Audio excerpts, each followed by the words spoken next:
Namandov, it's Namandov, it's Namandov, it's Namandov, Namandov, Namandov.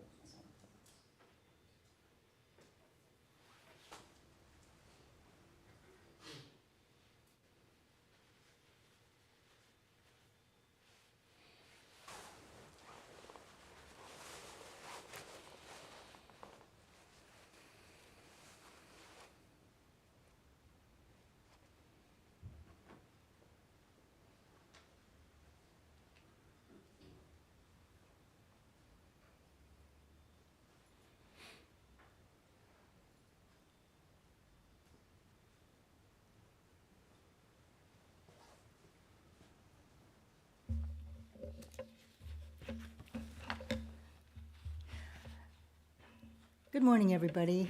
Good morning. Welcome to our, our hybrid virtual in-person service. My name is Karen, and I would like to thank you for attending this morning's Dharma Family Service and Interfaith panel. We will begin this service with a moment of quiet sitting. Reverend C.J. Dumford will strike the bell, and we will sit for 1 or 2 minutes to quiet our minds and prepare to hear the Dharma. Then they will strike the bell again, and we will continue with the service.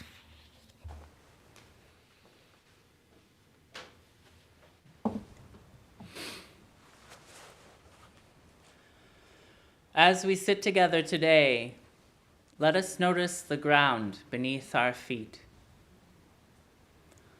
lifting us up and literally connecting us to one another.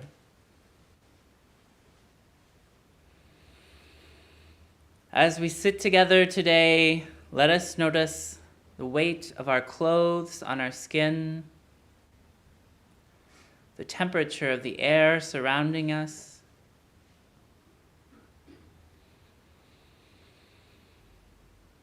As we sit together today, breathing in, our lungs are filled with air, this great shared resource,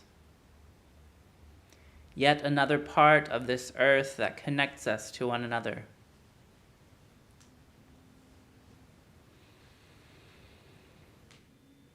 Breathing in, thoughts, feelings, and emotions may arise. May we greet them as we would an old friend, without judgment. And breathing out, let them go.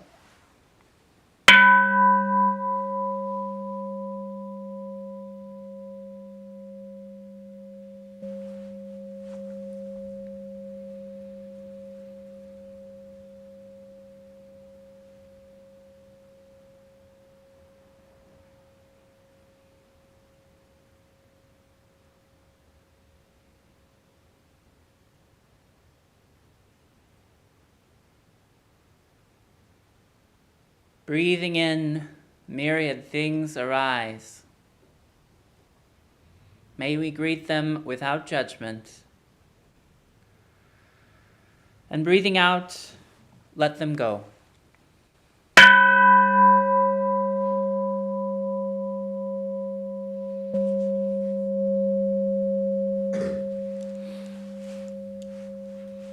Namo Amida Butsu. Namo Amida Butsu. Namo Amida Butsu. Namanda Butsu. Namanda Namanda Butsu. Namanda Namanda Namanda Butsu. Namanda.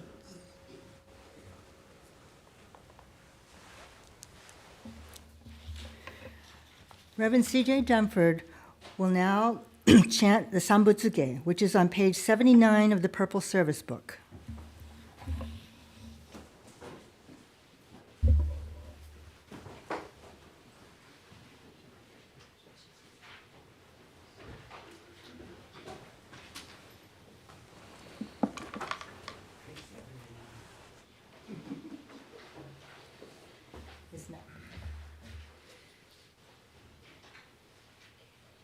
Sanbutsuge. The Gatha or hymn Sanbutsuge comes from the larger Sutra of Immeasurable Life. It is the praises voiced by Bodhisattva Dharmakara to the Buddha Lokeshvara Raja. In these praises, Dharmakara expresses their own desire to attain Buddhahood and heartfelt determination to accomplish this goal for the sake of saving all sentient beings.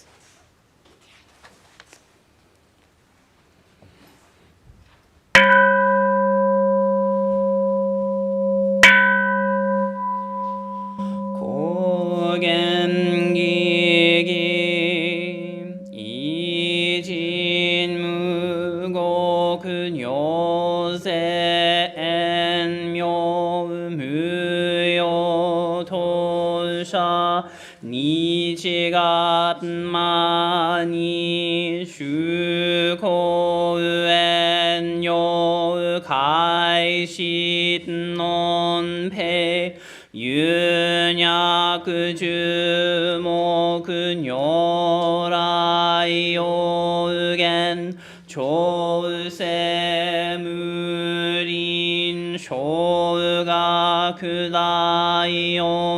고르지폴 가이몬 쇼진 산마이지에 이토금무료 슈쇼케 우짐타이젠넨 쇼붓홀카이 그진진노 그고가이타이 무묘요 그느 세손요무 니노시시 진토금무료 그근고다이 지혜진묘 고묘이소 신도다이센 간가사붓 가이호호이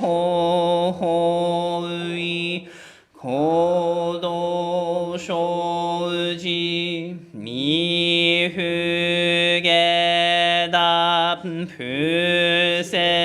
푸세조이 가인인쇼진 요세산마이 지혜 이졸고세이토급은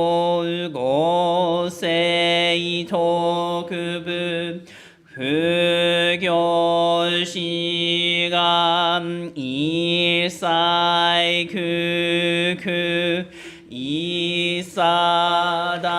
이사다이암 개시읍붓 야크셈 노크만 무료다이쇼 슈뇨고자 그요이사이 시토쇼부 훈요그도 갬쇼흑약 희뇨고자 조분세카이 무흑하게 무슈셉도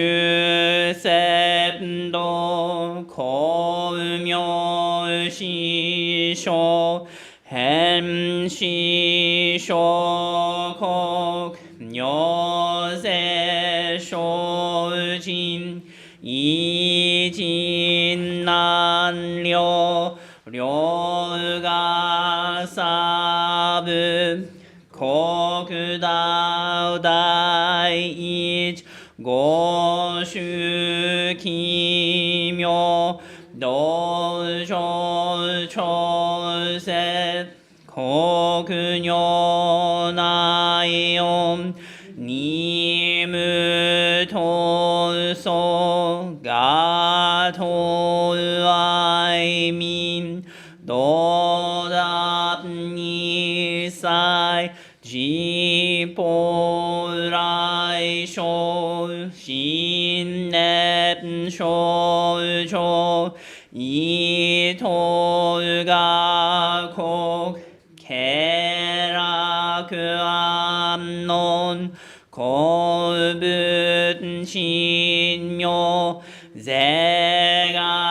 제가신쇼 홉간노히 리키쇼쇼욕 지포세솜 지혜무게 조료시솜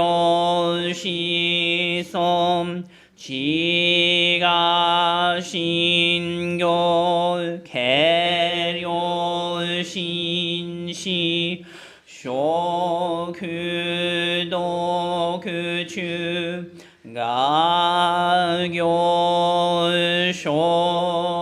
가교쇼진 닌주흑해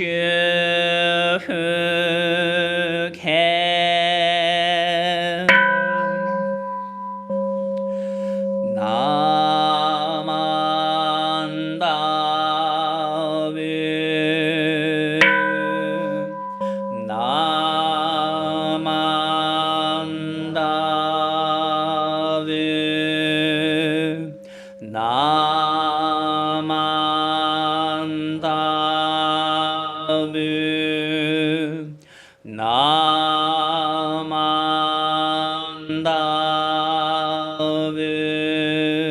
나만다브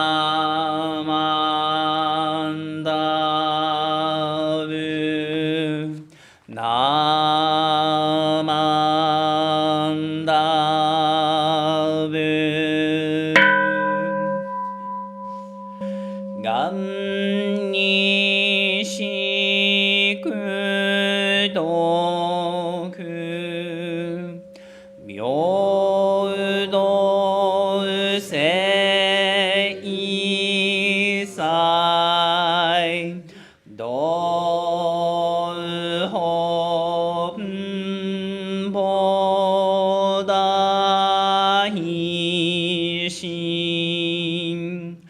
오조음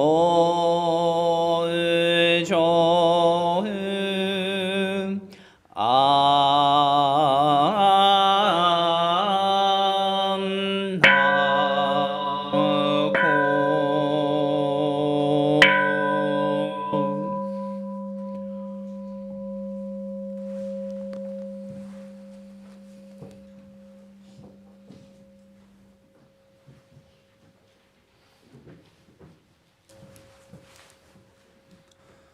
나무아미다붓 나무아미다. 나무아미다붓 나무아미다붓 나만다붓 나만다 남만다붓 나만다 남만다 남만다.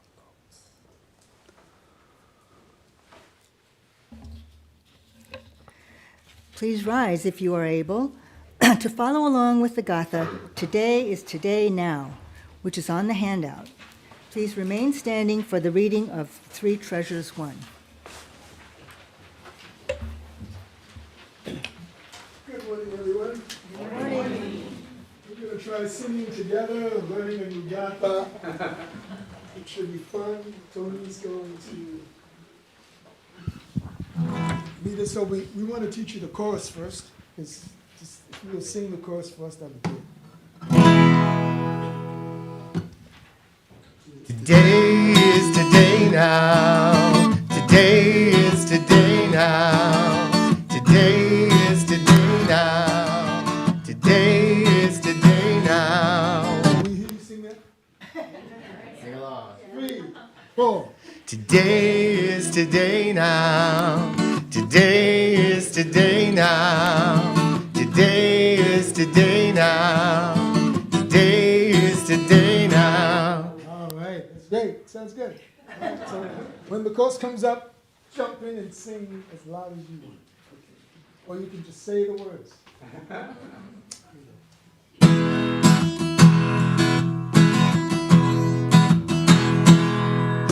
Today is today now. Today is today now. Today is today now. Today is today now. Let's see what life has in store. The good stuff, we hope for more. Hold peace in your heart, open the door. Now and every day. Today is today now. Today is today now. Today is today now. Today is today now. Each moment gone in a blink. Live your life, don't overthink. With many to thank, tell your shrink. Now and every day. Today is today now. Today is today now. Today is today now. You can breathe 'cause you're alive. Life is short, you can jive. The primal vow is what I drive. Now and every day. Today is today now. Today is today now. Today is today now. Today is today now. Today is today is today. Today is today. Today is today.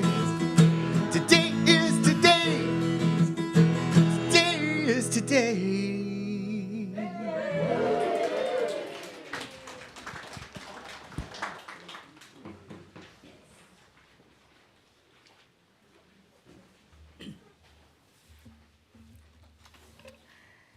Okay, please remain standing for the reading of the Three Treasures. I will now recite Three Treasures 1, which is on page 8 of the Purple Service Book. Please feel free to follow along. Three Treasures 1. Hard is it to be born into human life. Now we are living it. Difficult is it to hear the teachings of the Blessed One. Now we hear it. If we do not realize the truth in this life, when will it be realized? Let us reverently take refuge in the three treasures of the truth. I take refuge in the Buddha. May we absorb ourselves in the principle of the way to enlightenment and awaken in ourselves the supreme will. I take refuge in the Dharma. May we be submerged in the depths of the doctrine and gain wisdom as deep as the ocean. I take refuge in the Sangha. May we live in harmony in the great assembly as disciples of Buddha and be freed from all hindrances, becoming units of true accord in the life of harmony, in a spirit of universal oneness, freed from the bondage of selfishness. Even through myriad ages of kalpas, hard is it to hear such an excellent, profound, and wonderful doctrine. Now we are able to hear and receive it. Let us thoroughly understand the true meaning of Tathagata's teachings.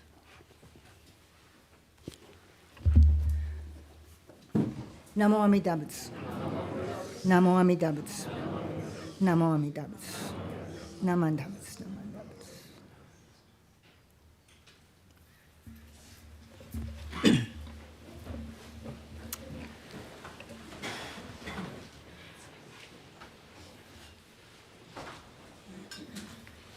Okay.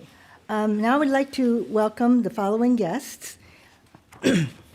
If when I call your name, please either stand, raise your hand, or so we can recognize and welcome you. Dylan Adams.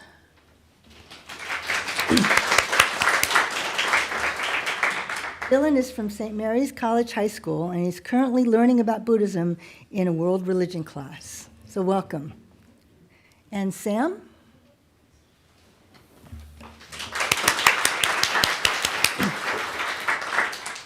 Thank you and welcome to the service.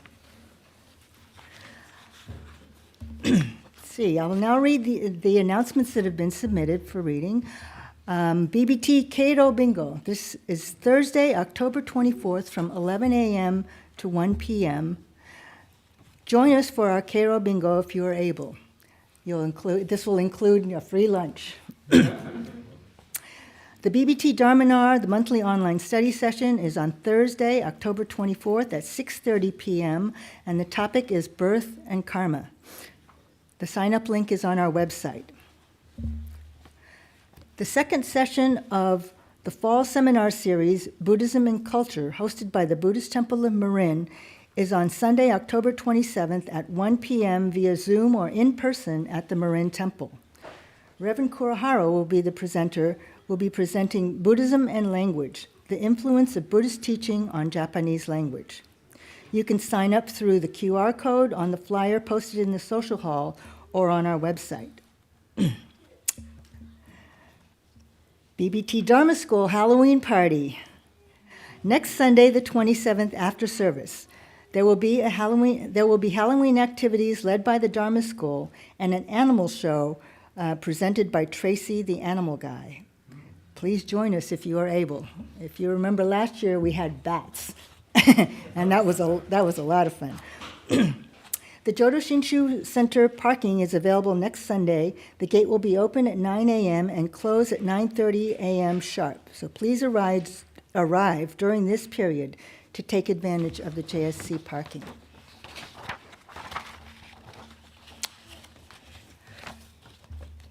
Now we will have an interface. Oh, I'm sorry, that we have one more announcement. Good morning, everybody. Good to see you. My name is Danny. I'm one of the Dharma School teachers here and a member at the temple. And I just wanted to share an opportunity for us to express our gratitude and show up, take action, acknowledging our interdependence. So I support this family who's currently living in Gaza, and I'm in contact with them every day. The dad's name is Yasser, and they have 5 children. And also he's married to this wonderful woman named Najla. And they are, as we all know, going through really great suffering right now and are in need of funds to survive the ongoing genocide. So after service, there will be an opportunity to donate in the social hall. I invite you, if you're called to donate. There will be like a little QR code that you can scan with your camera and offer some donations. So there will be more details on the poster. So thank you so much.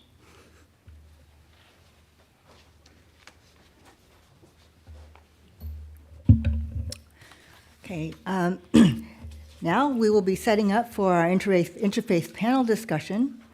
The Dharma School students, if you are middle school or high school, please stay for the interfaith panel discussion. If you are preschool through 5th grade, please go to the front, El Shoko, and go to your classrooms.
So as we get ready, set up for the panel, today's interfaith panel discussion subject is social engagement in the faith community. After the panel discussion, everyone is invited to join us for light refreshment in the social hall. Thank you very much.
Did you know what order to set in? Because your bios are exactly in the order from my right to left. Good morning, everyone. I'm Reverend C.J. Dunford. Pronouns are they, them, and theirs. And I'm very happy to introduce our panelists for today's interfaith panel. I'd also like to thank Diane Ames, who has helped with coordinating the interfaith panel for many, many years. I think she's probably online. Thank you, Diane, for all of your help in organizing today's event.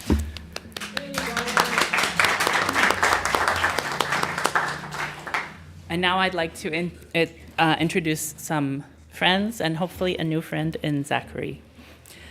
First of all, on my left, we have Zachary Marquith, pronouns he, him, from the religion of Islam. And he is part of the Islamic Networks Group and is the deputy director of the Islamic Networks Group, ING. He received his PhD in Islamic Studies from the Graduate Theological Union in Berkeley, California. He also earned an MA cum laude in Comparative Religious Studies at the George Washington University and a BA in Islamic Studies and Near Eastern Studies at the University of California, Santa Barbara. His research and teaching focus on Islamic sacred texts, early Sufism, Sunni Shia relations, and the comparative study of religions. He has taught classes on Islam and other world religions at the University of California, Santa Cruz, Santa Clara University, and the Graduate Theological Union.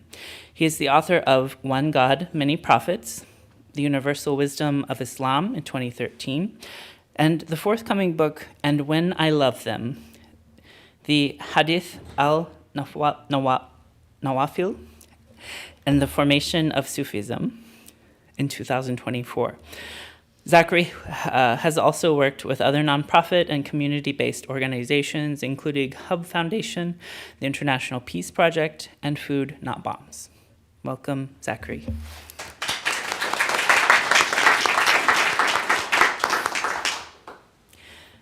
Next, we have Rabbi Kat J. Zavis, pronounced she, her, from the Jewish religion, and she is part of Beit Tikkun. Rabbi Kat Zavis is a passionate shaper of Jewish rituals and services that inspire and draw connection between the spiritual, personal, and political. She is a spiritual social justice activist, attorney, and visionary leader with over 20 years of experience in empathic and people-centered leadership and collaboration. A sought-after facilitator and trainer in nonviolent communication, prophetic empathy, collaboration, and conflict resolution, she has over 25 years of experience working and helping people understand our shared needs and how to challenge manifestations of othering and build beloved communities of belonging. As co-editor of Tikkun magazine, she has both written articles and helped shape the magazine. As executive director of the Network of Spiritual Progressives, she has trained over 1,000 people in prophetic empathy and revolutionary love. Welcome, Rabbi Kat.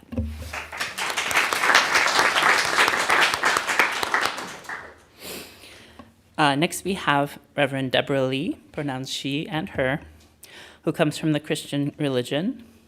She's part of the Interfaith Movement for Human Integrity and has worked at the intersection of faith and social justice for over 30 years in popular education, community organizing, and advocacy connecting issues of race, gender, economic justice, anti-militarism, LGBTQ inclusion, and immigrant rights. She's constantly sought to strengthen the voice and the role of faith communities in today's social movements. Through the Interfaith Movement for Human Integrity, she's helped build a network of 250 congregations, 2,000 faith leaders, and 250 community partners committed to immigrant justice and ending mass incarceration. She's a minister in the United Church of Christ. Welcome, Reverend Deborah.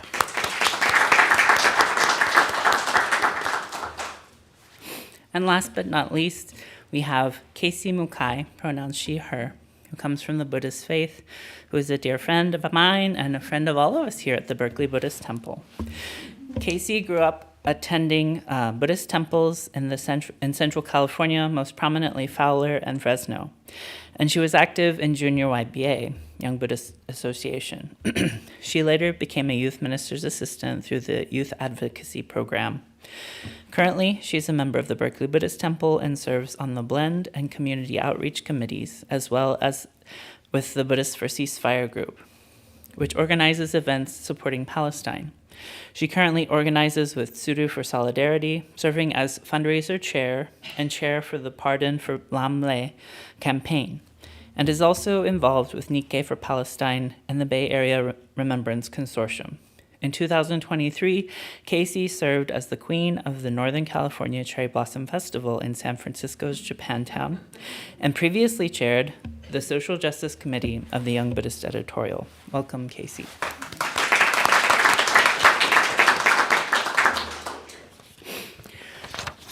So now we have the fun part of hearing from our panelists, who will be sharing a little bit about the theme today of social engagement in the faith community.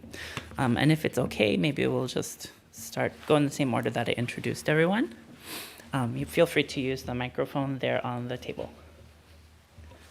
You have to turn it on. There you go.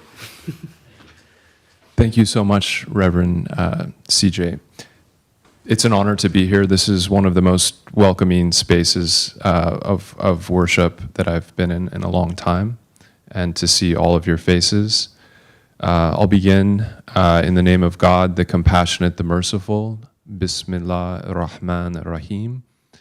So I was thinking about this theme, and I'll just note at the outset that my reflections may not necessarily be, the same that you all will have. So perhaps we can each ask ourselves, what motivates you to show up for others with compassion? And also, how we show up isn't necessarily going to be the same. Some of us are educators, artists, doctors.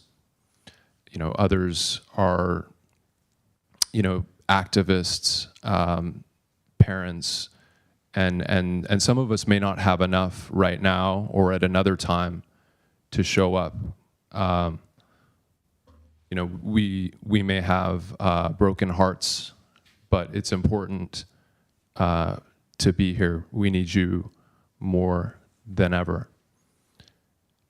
And I'll just begin with a few reflections from my own tradition, Islam, and then perhaps say some thoughts about how it might be applied. So to start with, Islam, at the center of it is the idea of there being one supreme being, one supreme consciousness, God. And this is referred to by a term tawheed, and it not only embraces the divine, but also all of creation, all human beings, all animals. Everything is interconnected and is an expression of the divine. And I certainly am aware that not all traditions have a theistic or an anthropomorphic concept of God. It's important to note that the primary way that God is understood in Islam and in many of our traditions is as compassion and mercy. So it's really the presence of compassion and mercy that we venerate. We also believe that the divine sent messengers to every nation and community on earth. Not only the Abrahamic peoples mentioned in the Quran, for example, the Moses and Abraham, and we also believe that Jesus and Muhammad were messengers, but also messengers of compassion and mercy in the East, Krishna, Lao Tzu, Buddha, and in the West, the Greco-Egyptian tradition, Hermes, Pythagoras, Plato, and then the indigenous teachers around the world. And so this vision of unity and compassion is really what inspires me as a Muslim. And it's embodied in the teachings of the Prophet of Islam, Muhammad, who is referred to in the Quran as a mercy to all the worlds, Rahmatan lil Alameen. And so when we look at his life, we see that he was orphaned at a very young age. His father died before he was born. His mother died when he was 6. He was raised by his grandfather initially, who then died, and then finally his uncle. So at a very early age, he had compassion for orphans, for widows, for the poor, and this shaped the rest of his life. We believe that when he was 40, he was visited by the angel Gabriel, who brought him the first verses of the Quran, which had both a spiritual message and a social message. The spiritual message to connect with this being, this consciousness, which is compassion, and the social message to show compassion to others, essentially the golden rule. In practical ways, by feeding people, by helping to liberate the enslaved, by uplifting the status of women, by educating each other. And this received a lot of pushback, persecution from the ruling class. And so eventually, Muhammad and his community had to find refuge initially in Africa, in Abyssinia, and later in a city known as Medina. But before this happens, he has perhaps the greatest spiritual event in his life, known as the Mihraj, where he ascends. First we believe he's taken on a journey by a celestial steed from Mecca to Jerusalem, and then ascends through the heavens, where he encounters various prophets and angels, and eventually is taken to the divine presence. And he essentially, at that moment, there are many mysteries involved, but returns to earth. And I would argue embodies something of the sort of bodhisattvic ideal of living both with one foot in heaven and one on earth, serving humanity. And we see this in the rest of his life. He actually becomes more engaged in the world after this moment of ascension, of enlightenment. And yet, throughout this process, there are many ordeals. He continues to show mercy and amnesty to friends, to enemies, to everyone. So how do we apply this? I'm just going to give three sort of suggestions, because as I said, I think we're each called to do our own work. I think it's important to begin by serving each other, not only, in some sort of abstract sense of service, but practically feeding people. There are 14 million hungry children in this country, and we know that people are suffering around the world as well. And so it's important to try to meet those needs, and it can be done very locally here in our communities in the Bay Area. And next, I'll note that we have to care for the earth. It's urgent. We're seeing the effects of climate change. There's a saying of Muhammad: if you're planting a tree and the final day comes, the end of the world, continue to plant it. And so whatever it is that we're doing, if we're teaching, if we're, sharing food or anything else, we must continue to do that work. And then next, I'll say we have to be advocates of peace. We know that there's a terrible war happening, multiple wars that are impacting innocent civilians in Gaza, in civilians also in Israel, in Lebanon, in Syria, in Yemen. And our country, our government, our tax dollars are supporting it. So we can do our part to help families that are suffering, and to speak up for peace. And I'll also note to not allow the media, to not allow politicians to frame all Muslims, all Arabs, all Palestinians as supporters of Hamas, whether they're in the Middle East or here in the US, and also not to allow the media to frame all Jews or all Israelis as supporters of their government and military. Thank you so much.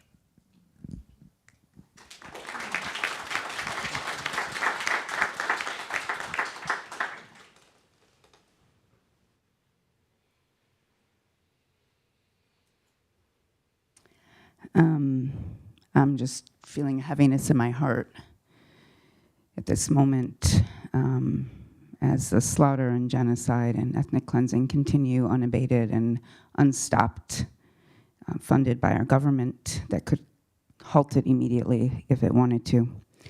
So I just need to name that so I can be present. So I think I'll start with one of the teachings that I've been really embracing lately in my work as a rabbi in my congregation and in the world. And that is that The foundation of the world rests on 3 principles: truth, justice, and peace. And the way I understand that, it's not what it says in this teaching in our tradition, but the way I understand that is you can't get to justice without truth, and you can't get to peace without justice. So you can't just skip over truth and justice and arrive at peace. Peace in a world without truth and justice means peace for those with power, but not those who are the oppressed. And so this is a fundamental teaching of our tradition, that you need truth, justice, and peace. And so that is one of the teachings that I've been really trying to bring forth in my community, to help our community understand the challenges that we face when we're faced with truths that are rather inconvenient and that we don't want to hear. Because we've all been taught, many of us have been taught lies and distortions about the establishment of the State of Israel, and we have been taught the conflation between Zionism and Judaism. And that conflation is actually very dangerous for the well-being of Jews. And so that is one of the key teachings that I just want to offer here today, as an understanding that we cannot ever have peace if we don't have justice, and we will never get justice if we don't have an actual truthful understanding of the historical context of what's happened in our world. One of the things that I love about Judaism is that it not only tells us that we need to be loving and just as individuals, but the key thing in the Hebrew Bible, which most Christians and others refer to as the Old Testament, but it's the Hebrew Bible, is that societies have to be just. We can't just build justice and love and kindness one person to one person. That's important. But in fact, the Torah is very clear. If you don't build a just society, you will be wiped off the face of this earth. What makes us, what in our teachings, it says, there's a lot of this thing about the Jews being the chosen people, which is very problematic. But we can think about every group of people, every tradition being chosen to bring different messages to this world that are really important. And one of the things that I think the Torah brings to this world is to build a just society. To build a society, it literally says in the Torah, you shall have a society where there are no needy people. Just imagine how radical that is. This was written at a time where there were tons of needy people. There was a vision and a dream of a world where there would be no needy people. And then just a few lines later in the Torah, it says, but there will be needy in your land. And when there are needy, make sure you take care of them. Feed them, clothe them, make sure they're loved. Treat them with dignity and respect. So one of the things that's so powerful in Judaism is this important teaching about building a just and loving society. Not just in your home, not just in your little neighborhood, but as a social system, as a society. Build economic, political structures and social systems that are just. Pay your workers on the day they work. Don't withhold from the needy. Every 50 years, redistribute wealth. Because the Torah, the people who wrote the Torah knew that over time, societies would inherently become unjust. People would hoard their wealth. There would be an unequal economic distribution. And so the Torah says every 50 years, practice Jubilee, redistribute wealth. Just imagine that for a moment. Right? Just imagine if we took all the wealth in the world right now and redistributed equally, what would happen overnight? Right? It's a radical teaching. The Torah, in my view, is an anti-imperialist document. It's a critique of imperialism. So when it talks about the struggles and the battles to overcome and take the land, and it's a warning. It's not a prediction. It's a warning. If you get haughty and you think you're so great and you built up your wealth because of your genius, no, it's because of the divine source that lives within you and in the world and beyond you. And never forget that. And share, do not hoard. So another part of the Torah is the book of Exodus, which I'm sure many of you've heard of, the freedom from Exodus. And in the book of Exodus, I think we often forget that God doesn't wave God's magic wand and free the Hebrews. I got to say that, like, right now in this world, I wish there was such a God that would wave God's magic wand and fix this mess that we've created. But that's not what happened. God appeared in a bush to Moses. So we could say Moses had an awakening. Moses had an awakening and saw a divine spirit in a burning bush that didn't actually get consumed. And the divine spirit that Moses saw was appeared in and said that I am Yud-He Vav-He. So what is Yud-He Vav-He? So those are Hebrew letters. He Vav-He is the present tense of the verb to be. So like being, I am the being. When you put a Yud at the front of a present tense, it becomes the future tense. So it becomes I will become, I will be. So the way that I understand this, God, Yud-He Vav-He, is that force in the universe that makes possible the transformation from that which is, He Vav-He, to that which can and ought to be, Yud-He Vav-He. And that is the divine source, I think, that is so important right now. The force in the universe that makes all of us believe the possibility that the world can be transformed. Because systems and structures of power, those with power want us to believe, the pharaohs of the world want us to believe that social systems and structures of oppression are part of the structure of the universe and cannot be overturned. But the teaching of the Torah is no. Social systems and structures of oppression are not fundamental to the universe. They are not part of the structure of the universe itself. And the divine is searching for us, reaching for us, calling for us. Abraham Joshua Heschel says, God is in search of man. We could say in search of human beings. God is in search of us to build a loving and just world. That's our calling as human beings. At least I see that as my calling as a Jew.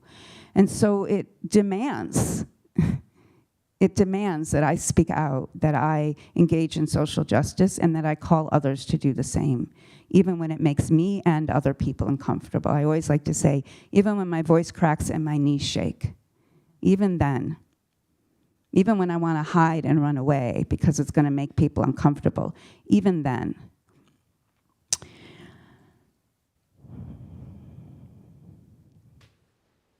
I'll just end with this one other teaching. So it's in the Torah and it's in our daily liturgy as well, and it's a prayer called Vihaya im Shemoa Tishme'u. And the essence of it says that we need to build social, economic, and political systems that are just, because if we don't, the ecological and environmental systems and structures of the universe itself will become unbalanced. They are one. The universal structures and systems of our society, the planets, the alignment, the water, the way the water flows, all of that requires just economic, political, and social systems. If we don't, and we create unbalanced social and economic systems, there will be plagues. We are witnessing them today. Massive flooding, drying lands, right? Melting glaciers. If we build just systems, then we will have a society and a world that sustains itself ecologically. If we build unjust systems, then ecologically the world will collapse. And all of us, doesn't matter your comfort level, your wealth, your security, all of us eventually will be wiped off the face of this earth. And so, I guess I'll end with saying, rather than ending there, which sounds rather dramatic and tragic, that I think that all of our spiritual traditions tell us that our role in this society is to love and to care for others and to see in one another the face of however we label the divine, the essence of all being. And if we really were to do that, if we really were to look in each other's face and see that, I don't know how else we could act but to build a loving and just world. Thank you.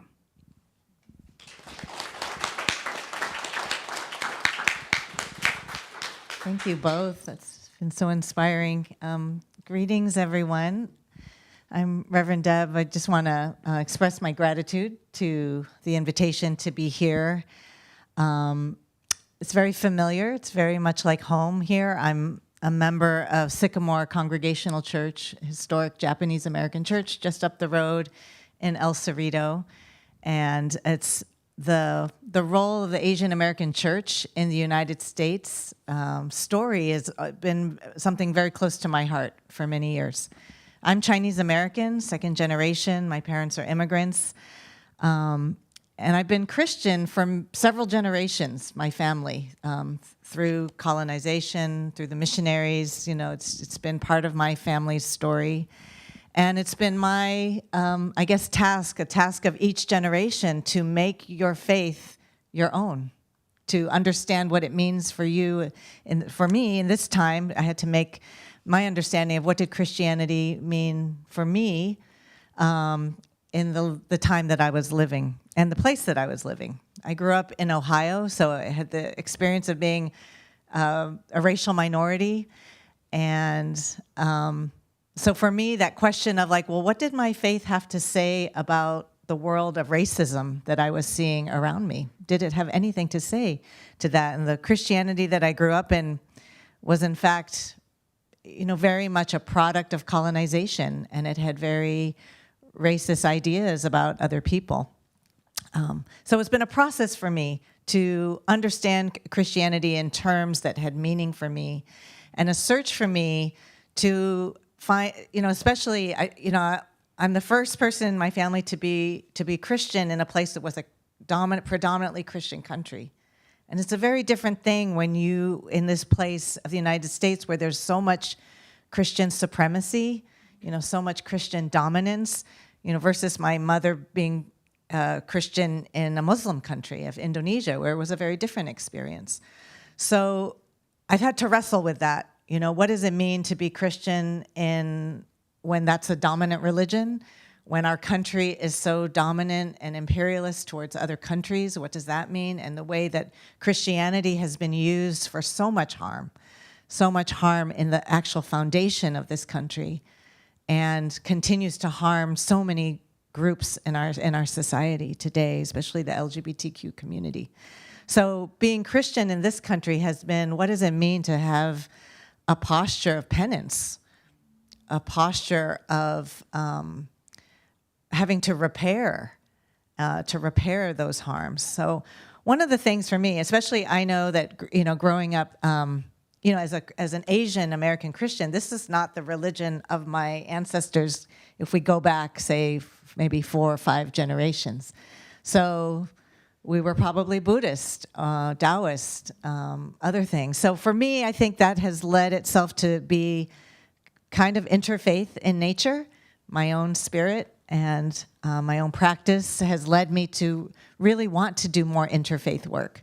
So currently I'm the director of the Interfaith Movement for Human Integrity, and we get to work with these two and also Reverend CJ in many kinds of things. And what we do is we bring together people of different faiths and different traditions, and we say, that's good. Come with your different faiths, your different teachings, your different wisdoms, your different practices, and we're going to come together around some of our shared values of dignity, of respect, of compassion, and we're going to practice the work of justice together. We may be informed by different teachings, but our common work in the world, we want to do together as a witness that people of different faiths can come together to act, and to act, and to act for the good of human beings. I've been in many meetings with legislators, and they say, "Oh, interfaith? That's so interesting." They're like, "Wait," because their assumption is that people of different faiths are always fighting. Like in the world, we're disagreeing. So the fact that even just the fact of coming into a meeting together and say, for example, the work we do is really focused on immigrant justice and on decarceration. And, we can say that all of our religions, stand with the migrant, with the orphan, with the oppressed. All of our religions can agree on this. And this is how we're coming together and asking for change in this way. So I want to just share, I guess, a few practical things in terms of faith and social engagement. One of the powerful things we have at our disposal is our voice and advocacy. Using our collective voice together is so important because, people care what faith leaders have to say. What do the religious leaders say? Oh, you say you're a person of faith? What do you think about this? So using our voice is something that's really important. Being able to bear witness. I want to thank this congregation for being one of the 20 plus congregations that have hung an Interfaith for Ceasefire, a ceasefire banner calling for permanent ceasefire. That was a really important way to use your voice to connect your faith values to a public statement. The second thing that is part of our methodology in our interfaith work is accompaniment. And that means just how do we come alongside people who are the most suffering? And how do we don't need to fix everything. This is not about charity, but it's like about witness. It's about standing next to. It's about being present to the suffering, being present to the compassion, to the need for compassion, and walking alongside. And what happens when we accompany people is our eyes become open. It's like that burning bush experience. We get to see, oh, this is what prison is like. This is what it means, the degradation, the humiliation, the daily violence that people experience. Oh, this is what our immigration system is like. I didn't know you need thousands and thousands of dollars to try to get through the system, to pay for an attorney, that people are being who come to our border seeking safety are being put into detention centers. So being able to walk through and to witness that this is the system funded by our tax dollars. But most of us don't know what it is if we're not having to go and see it with our own eyes and to be present.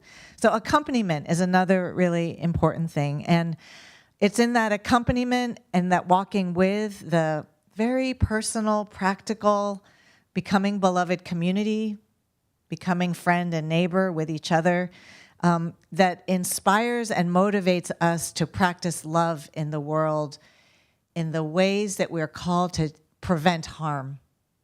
So if we know that these systems are causing harm, I think our faith traditions call us to what must we do to prevent harm? How do we change the systems? How do we advocate for changes? So in the last decade or so, I've seen some of the changes that we've made here in California. Let me just share with you a few just to inspire us about the change that's possible. One is that we closed the immigration detention center that was right here in Richmond, California. And that was because of people of faith going to pray there for 7 years, drawing attention to the harm that was being done in that immigration detention center. We've closed 9 out of the 15 detention centers across California. 6 more to go. We've allowed people who are undocumented but who could pass a driver's license test to get a driver's license so that they can drive safely, so that they can get car insurance, so that we can all be more safe on the road. We've passed laws that have allowed people who qualify for Medi-Cal, who are here in our communities, who are regardless of immigration status, if they need health care, they're going to get health care. That's been something that's passed. And we continue to fight to create, guardrails or ways to limit the dangerous dragnet of our immigration enforcement system. The ways that they pick up people on the street, the ways that our police departments and sheriff's departments turn people over.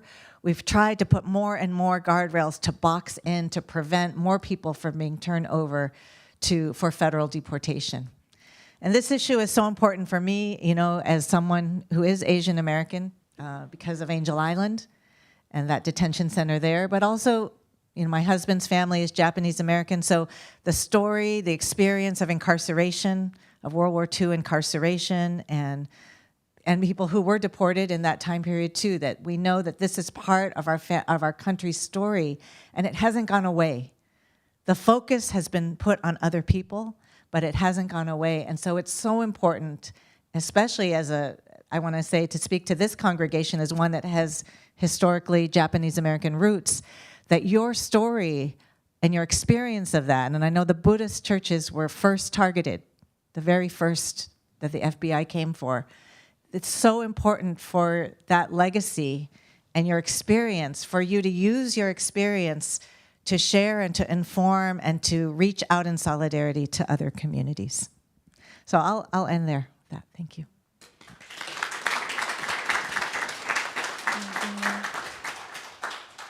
Wow. I feel so inspired and filled with emotion from my 3 co-panelists, and I just want us all to maybe sit in that moment for a little bit. I am really thankful to CJ Sensei for inviting me here, and I am a member of this temple, and so I do know some of you quite well, and for those of you that I don't know or don't know as well, hi, my name is Casey Mukai. I use she, her pronouns. As CJ Sensei said, I grew up in the Buddhist temples, so my story might look a little similar to some of yours, different. And I think today I just wanted to share a little bit more about myself and my life, and hoping to maybe some of you can find alignment in my story and in some of the work that I do. And yeah, I would just like to thank Zachary, Rabbi, and Reverend on this panel for sharing about their work. So I grew up in Central California in the temples, and I think I ground a lot of the work I do today in some of the early teachings that I got from growing up in the temples. The concept of dana, or selfless giving back, as well as interdependence, have always shaped how I view myself and view the world around me, and that I understand that my liberation as a human being is tied to those around me. The golden chain, that says that my happiness or unhappiness depends on not just mine, but also those around me. And I kind of see that through line in some of what we have all been saying, and kind of sharing that, compassion for others, that kind of radical empathy, and seeing your story and how yourself and the actions that you do have an effect on those around you. And I think watching the ways that my temple leaders and my elders would give back to the community and give and show up in leadership positions grounded a sense of, I think, interdependence in my early lives. And so I went to UC Berkeley, and I graduated in 2021. And I think a lot of my early politicization and radicalization came from my education at Berkeley of taking ethnic studies and majoring in sociology, learning more about social structures and how they impact the lives of others. And then I think that that education and radicalization then came into my life and through the Dharma. I think inherently growing up in a country that is built off of patriarchy, of Christian hegemony and white supremacy, being a woman of color, a Buddhist woman of color, I think you are given these, you're often told that you're not fit into the mold, and then historically and now you see the ways that people who don't fit into the Christian white typical are persecuted and oppressed. And I saw that in the ways that my great-grandparents and grandparents were incarcerated during World War II. And I think I also draw a lot of inspiration from that injustice. And so today, I think 2020 was particularly a time when I was also radicalized with the murder of George Floyd and the the Black Lives Matter movement. And after that kind of initial mobilization, I turned my mobilization into organization, and I started getting more involved in organizations that had a social justice lens. One of those was the Young Buddhist Editorial, which was a editorial platform meant for young Asian American Buddhists to express themselves and express more radical views. And in that organization, we did a series of workshops on Black Lives Matter, and we also did a series of workshops on queerness in Buddhism, colonization, abolition, kind of meant as a way to educate our community. And then after YBE, I think that was like an entry point for me into organization. I became more involved in an org called Sudo for Solidarity, which is a grassroots Japanese American organization that organizes against the carceral systems in America, particularly through direct action, advocacy, healing justice, and art. And so Sudo for Solidarity is an intergenerational organization that also has, I think, a Buddhist lens to it oftentimes. And actually recently, we were just in Seattle, or Tacoma, Washington, and at Northwest Detention Center, where we held an obon. At the Northwest Detention Center. And we held a liberation obon for the folks that were inside as a way to show solidarity with them and the experience that the unjust immigration detention puts them through. And so I think I share all this as a way to kind of share that I am not a reverend or a minister. I'm very much a lay person, much like maybe most of you in the crowd.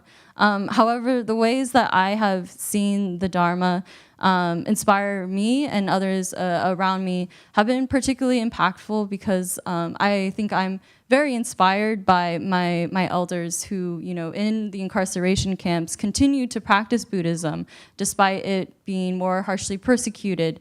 And in a way, I draw a lot of inspiration from that act of very much resistance and radicalization. And for the BCA and the Buddhist temples in general, who are predominantly, but obviously not all, Japanese American and historically Japanese American, I think I find myself wanting to push us as a community and as an organization to think more about how our privilege as Japanese American takes effects into today's society.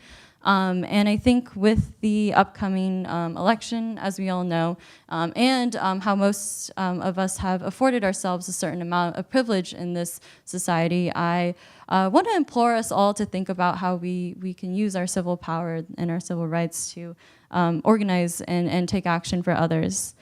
Another way, I think a practical way, and that I want to plug for everyone here to get involved is actually through our Pardon for Lum Lay campaign, which I work very closely with Reverend Deb and Interfaith Movement for Human Integrity. Lum Lay is a directly impacted person who was previously incarcerated and upon serving his time was immediately transferred to ICE and is at risk of deportation. And he will be having his next ICE check-in tomorrow at 8 a.m. And so we're asking the community, you all, to come out and support if you are available and have the time. This support, this physical support of us being there at his ICE check-in does a lot for letting the ICE and immigration detention know that Lum belongs here in this community. And so I think if you are interested, please let Reverend Deb or I know and we can let you know more details. And yeah, I think too, I just want to say that it's very humbling to be up here with 3 individuals who have done so much for this community. And I want you all just to think about, as I do constantly, about how the Buddhist teachings and Dharma implore us to think more about ourselves as individuals and in a collective. And just speaking a little bit to Shinran Shonin himself, Shinran Shonin, our founder of Shin Buddhism, he was a radical in his time. He founded a sect of Buddhism that was meant for everybody. He was bringing everybody in with him to the Dharma. And in a way, I think we can all relate to that story in a little bit in the ways that we are all bringing each other into the Dharma. So yeah, thank you so much, everyone. And I know we have Q&A after this, but thank you, CJ Sensei. Thank you, everyone.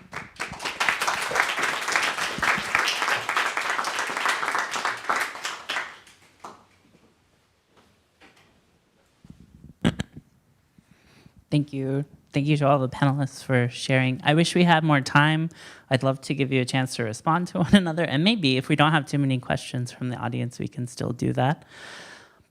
So now I'd like to ask if anyone here in the temple would like to ask a question of any particular person on the panel, or just a more broad question for everyone to consider.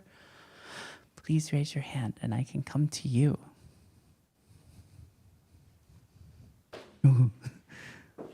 Okay, we got 2. Very good.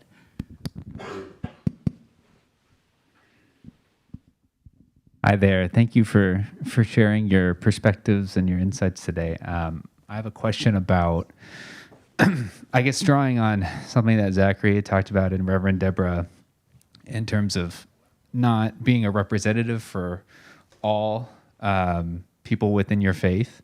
And Reverend Deborah, you were talking about growing up in Ohio in a dominant Christian landscape. I'm also from Ohio. So I very much related to that. But my question for all of you, with that recognition that there's a lot of variance or diversity within your tradition and people who identify with your tradition in different places, how do you try to bridge those gaps within your communities, or when you go to a different community that is kind of espousing in theory or on paper some of the same principles that you believe in?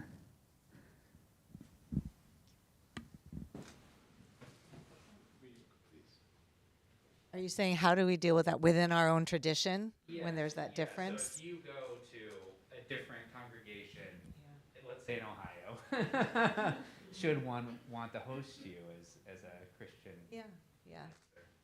Yeah, I think oh my gosh, I mean, this country, right, and Christianity, it's like, so I think I do go to the stories. I mean, we share the same stories of Jesus, from the Christian tradition. We share the same stories of Jesus. And I don't let it be taken away by, say, right-wing Christians, right? And I want to claim my interpretation of Jesus's radical inclusion, Jesus's love for everyone, and that. So I will stick to that, and I try to keep it really simple. To like, this is what's our shared value, or what's our shared story, and I think I don't want to relinquish. For me, it's like a daily battle. Like, I can't let them take my religion. I can't let them take this and distort it in such a horrible way and use it for hate instead of love. And so even though I feel we're such a small minority of people, maybe in this country, that, they have such heavy presence in the media and everything, it's like, I think our witness and our truth telling and, being there, like that's we have to do that. So that's how I would approach it. I'm sure some of you are also dealing with this, but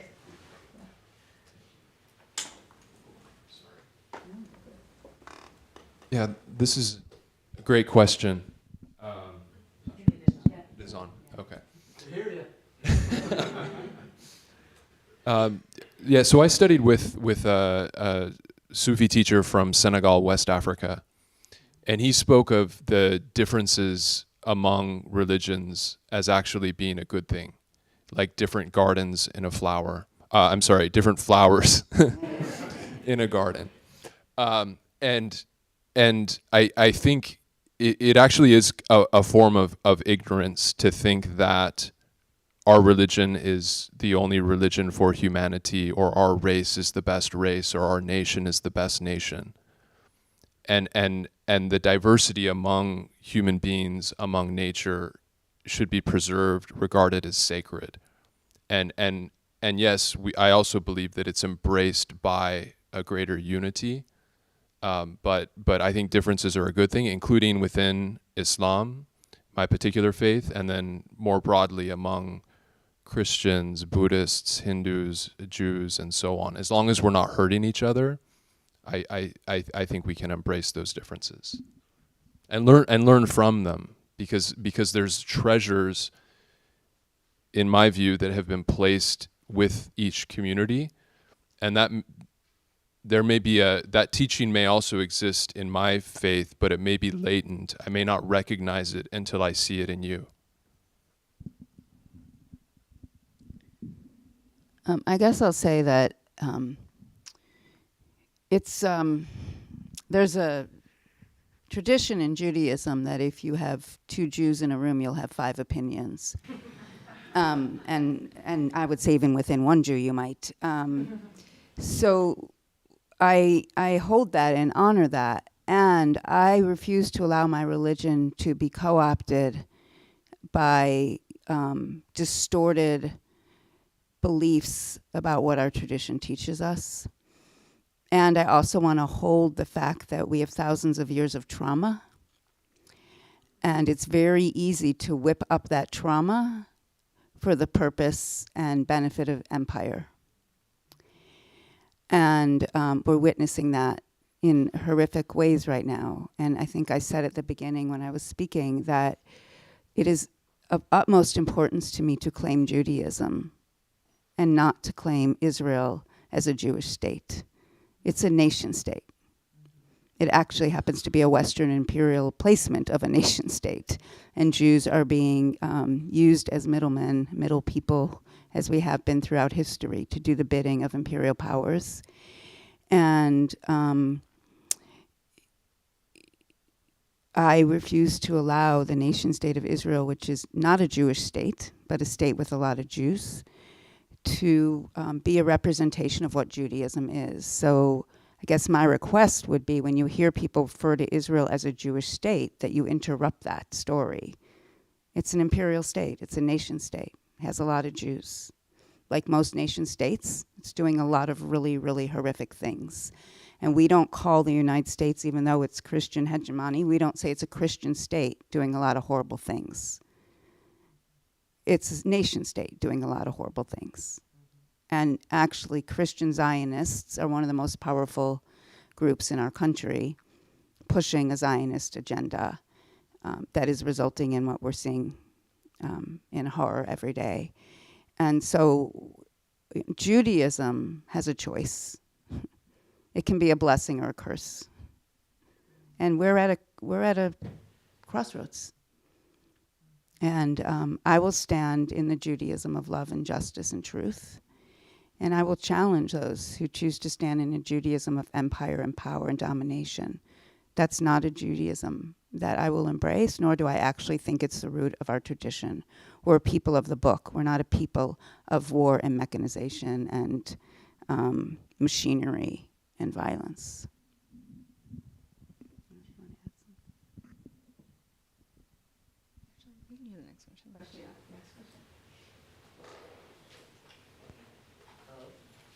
Yep. Okay.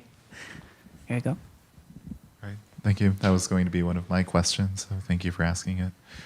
I guess that the other question that I've kind of had in my mind is, I think sometimes we have this experience of feeling when we're talking with someone or maybe arguing with them, disagreeing with them, having this feeling of goneness, I would say, like, you know, like they're gone. They'll never see things the way I see them. They're so entrenched that they will never see that side. They just have so many commitments to this or that harmful idea that they cannot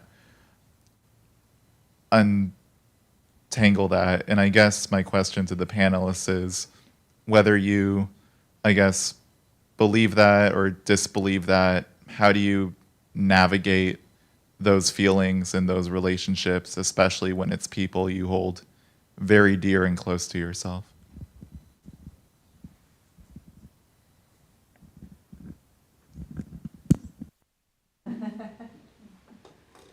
So for years I taught training in prophetic empathy and revolutionary love for this very purpose. How do we engage with people who seem entrenched in belief systems? And so there's a few things I'll say about this. One of which is I want to hold people with a lot of compassion and understanding. And I can speak from my personal experience as a Jewish person growing up in a a Zionist home. It wasn't as Zionist as some others, but certainly I was taught Arabs don't value life as much as Jews, and there's a land without a people for a people without a land. So that's bad enough. And in order for me to do the work of understanding a different history and a different truth required a couple things. It required a level of inner resources that I would be okay if I took this kind of leap of faith, and that I would still be loved and am lovable. And what happens in our society is that when people aren't awakened, if you will, we tend to demean and put them down as less than or stupid or idiots or fanatics. And that's generally not a really effective way to get them to hear us. I mean, I'm not one who really wants to embrace my shame story to change. It's not a very uplifting or effective strategy. So I think that it's important for us when people are in stories that we have different beliefs about or stories about to meet them with love and compassion while simultaneously challenging them, but to do it with empathy and to offer them what I like to call as a place to land. Because if we're asking them to look at their historical truth that they've been brought up with, not only are they looking at that truth, they're looking at the people who taught them that truth, meaning their parents, their grandparents, their family members, their loved ones. And now they have to look in them and say, wait a minute, you've taught me lies. Maybe it wasn't intentional, but nonetheless, I've been raised with lies or different distortions. And that's a big leap, right? That's a heavy lift. And so I want to offer them a place where they can land with love and know that they will be held in beloved community and that they will be embraced and cared for. And I want to bring some of the prophetic voice of my tradition to awaken their consciousness a little bit, to help them see that they can take that leap of faith and they can open their hearts to hear a different truth. And at the same time, they can be loved. I don't want to engage in shame. So that's my strategy.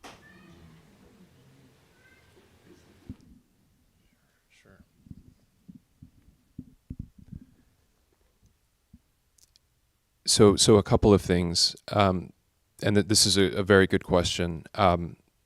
I had the opportunity to study with the late Jean Hoffman, who was a Quaker woman who developed the program Compassionate Listening, and she based it on the teachings in part of her own tradition and the Vietnamese Zen Buddhist monk Thich Nhat Hanh.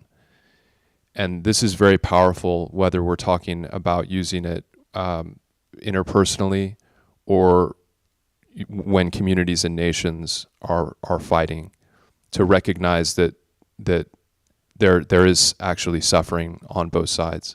And we have to recognize, yes, that there's also a power dynamic at play in the present, and this nation is supporting one side with billions of dollars in arms, and it's killing tens of thousands of people.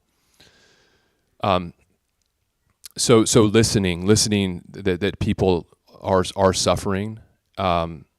Another part of this is to also know that if we've done some introspection,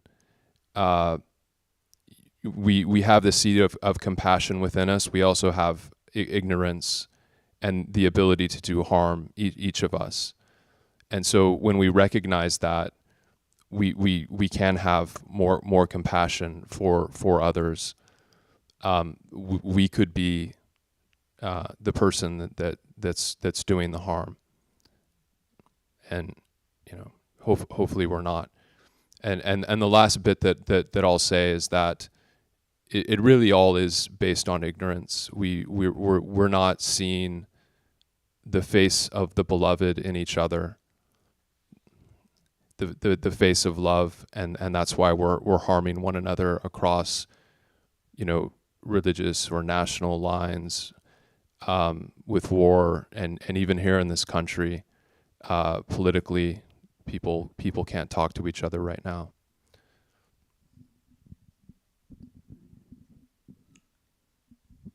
I guess I'll just say, I think, keeping the relationship is still always important I think about Gandhi, right? He always wanted to stay in relationship with his opponent and never really wrote off that some kind of change or transformation could be possible, and finding some seed of shared value.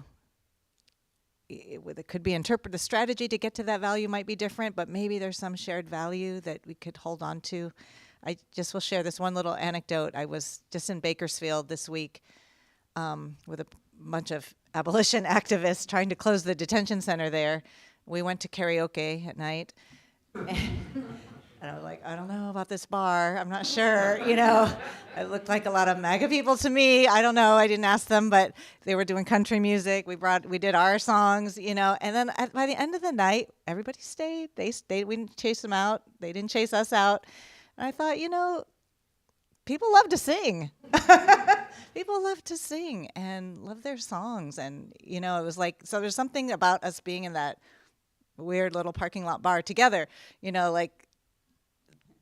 don't know, that there was enough like convivencia, like we could live together, we could sing, be in a karaoke bar together, probably different ends of that political spectrum, and just like appreciate each other's favorite songs, and heart songs that we were singing. So I don't know, a little anecdote like that.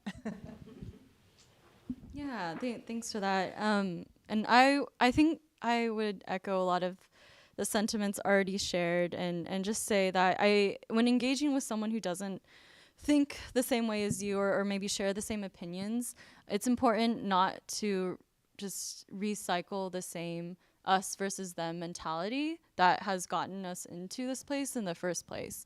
And even though it's very hard, it's important to practice that mindfulness or that moment of self-awareness to be able to step outside of yourself a little bit and realize that you are talking to another human being, and have, the same radical empathy that you carry for all human beings, and express that in that interaction.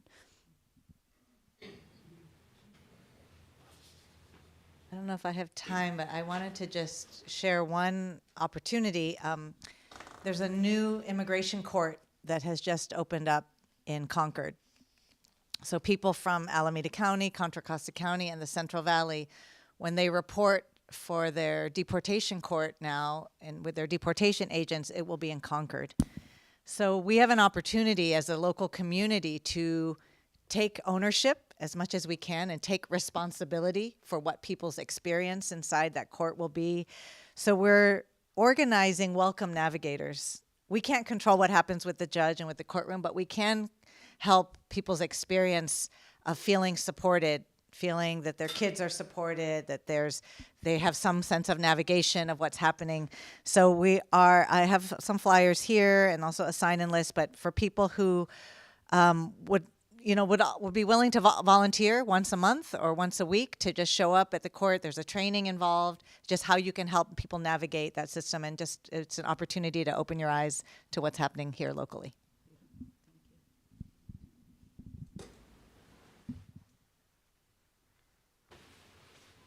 Thank you. Thank you so much for all of the questions. I wish we could keep going, but out of respect for everyone's time, I think we'll be concluding here. It's okay. It's off, so we didn't hear it. Yeah. Okay. I think I learned a lot today, and I hope we all did. Thank you again to Diane Ames for organizing this event. Thank you to all of our panelists. You've been wonderful. Thank you for all the wisdom you've shared, your story, your faith, and your life. Thank you for being here and sharing those things with us. If you would like to hang around, then there may be questions in the social hall. So I'm going to close out our service with a few other thank yous. Thank you to Karen for being our chairperson today. Thank you to our live streaming team, because you got zoom in shots of each person's face as they were talking. It was great. Thank you so much. Thank you to Dia and Tony for leading the Gatha. That was a great new Gatha, super bomb. And thank you to the October Tobam for preparing refreshments in the social hall. This concludes our service for today. Thank you to everyone who joined us online.